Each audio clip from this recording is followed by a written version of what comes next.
All right, folks, last up today, we've got fourth-year junior forward Anthony Walker. If you have questions for Anthony, please use the hand raise function and wait to be called on. We will start with Michelle Kaufman from the Miami Herald. Michelle? Hi, Anthony. Hope you're having a good day today. Can you just talk about, we were just talking to Coach Courtney, and he said that what I asked how the team is going to be different to the average fan, if you were saying how the teams maybe look different. He said that what you lost in skill with Charlie and Sam and Cam, that you maybe gain a little in athleticism with some of the new players and with Wuga playing a bigger role and Norchad. How do you see this team compared to last year's team? You know, how might it look a little bit different, you think? I agree in the same way. I think we're more athletic than we were last year than this year. Yeah, we have Wooga, of course, playing a much bigger role as we've seen in the scrimmage and the exhibition. He's extremely athletic, had a couple dunks. Norchad is extremely athletic as well. We're pretty fast. So yeah, I just think we gained a little athleticism, but different team, but same goal. You know, we're still trying to accomplish the same goals. We still go by the same rules and regulations, and yeah, we're just hoping to continue the ride we had last year. Thank you. Go to Michael Euro from 305 Sports. Michael? Hey, Anthony, big summer for you this year. How have you seen your game develop, and in what certain aspects have you seen yourself develop in a mentally and on the court? I think the mental part of my game has grown drastically. Of course, me being a fourth year and there being a lot more transfers and freshmen, I have to take more of a leadership role, a more vocal role on the court and off the court, leading by example. But other than that, yeah, just that. The physical side, I've been working on a couple of things, like being a more consistent shooter, being a more consistent free throw shooter, things like that, being a more willing passer, making better decisions. But I think the main takeaway this summer was just to be a leader and be a role model for the new guys and for the younger guys. And how have you seen what's the biggest difference, would you say, in playing with Charlie Moore and with Nigel Pack? They're both very, very great players. They're both very great people, but two different players. Charlie was more of a leader. He's older. He was way older than Nigel is. But Nigel is still a leader in his own right. He may not be as vocal as Charlie was, but he leads by example every day. He shows us how we're supposed to practice, how hard we're supposed to practice. So there's a difference, but I'm very comfortable playing with both point guards, and I love Nigel as a point guard. So I can't wait to see more of the season with him. Go to Matt Shodell of Kane Sport. Matt? Yeah, hey, Anthony. So I wanted to ask you, last year you guys obviously had a great year, but you did start a little slow. Maybe because you were gelling with new guys. So I was just curious, do you think, even though you've added some new pieces, that this team can start faster? And if so, why? Yeah, I believe in our potential to start fast. I mean, I can't tell the future. I can't tell you for sure, but I know that we're working hard every day. I know that Coach L is coaching us like he has coached us last year and the past couple of years. I know we still do the same routines, but I believe in this team that we have this year, whether we start slow, whether we start fast, I still believe that we're going to have a great season up ahead of us. So I can't tell the future, but I can tell you that we're working hard every day. Go to Adam Lichtenstein from the Sun Sentinel.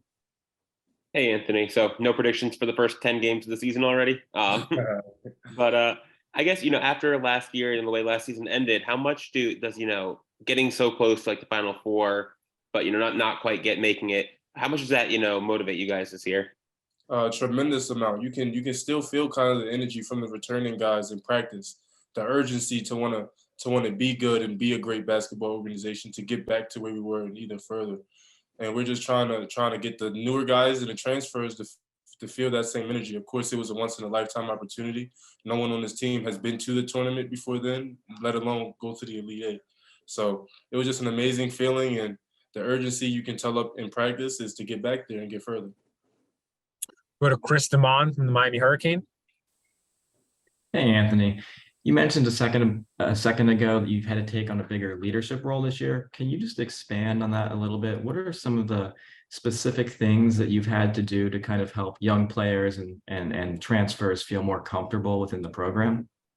Just little things like being vocal, like talking them through the plays or talking them through the drill. Maybe if they make a mistake on the sideline, talk to them a little bit. Just little stuff like that. Always being a helping hand in their ear. Anytime they have a question about anything, they know to come to me. Just little things like that. I just want to be able to have someone on the team that they can come to when they feel uncertain about something and make them feel more comfortable. Got time for a few more for Anthony. We'll go to Christopher Stock from Inside the U. Anthony, just curious, the challenges that Kyle Jenkins in particular presents for Lafayette.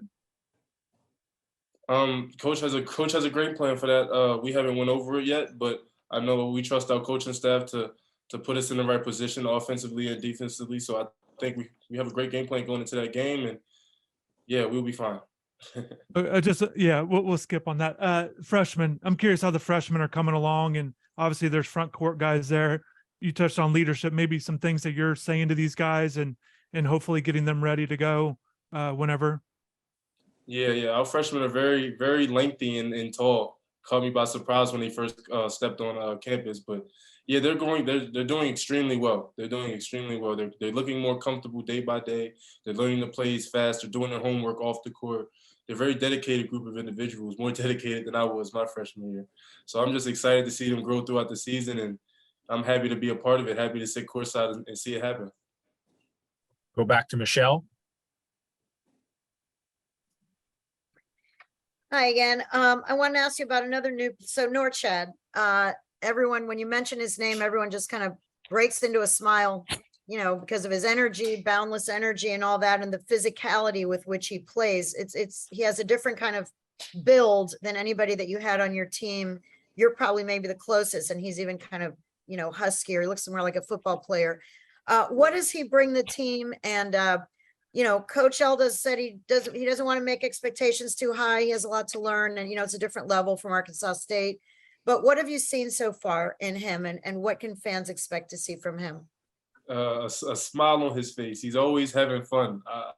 And that's contagious. That type of energy is very important and is very delicate. So to see him play basketball with such joy and such, what I'm saying, just having fun. Always a smile on his face through his mistakes, through his ups, through his downs.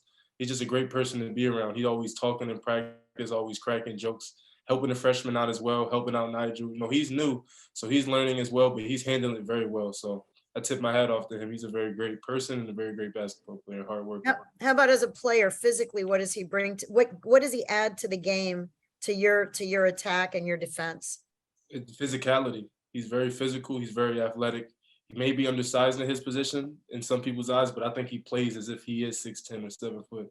So just him being physical, him being a dominant presence, him being just there, seeing teammates, opponents seeing him is just a different aura on the court, and it brings a different feel to the painted area. So. All right, we got to get Anthony to film, so we got time for two real quick questions to wrap it up. We'll go to Michael and then Adam. Please make the questions quick. Got you. And you shot 1 of 2 from the 3-point line in the exhibition. Is shooting from beyond the arc something you're hoping to add to your game this year? Yeah. Yeah, I just want to be more consistent shooting, and it won't be something like I won't be taking 6, 7 threes a game. Of course not, but it's something that I have taken into consideration. I want to be able to knock down the open ones and be able to help my team and stretch the defense out in that aspect. But yes, I have been putting a lot of work in on my 3-point shot, my outside shooting. All right, last question comes from Adam Lichtenstein. Hey again. So you've been teammates with Isaiah Wong, basically since you guys both got here. How have you seen him grow into the guy he is now? When he first got here, he was very shy, very not talkative. But now he's becoming more of a vocal leader, which kind of caught me by surprise because, of course, he's as you kind of know, his demeanor is probably like low key. So him just talking more, being more of a vocal leader, helping me out, helping the new guys out, helping the freshmen out is just great to see him. And is comfortable in his own body, comfortable on the court, and comfortable being Isaiah Wong. So it's a joy to see, actually. I appreciate that.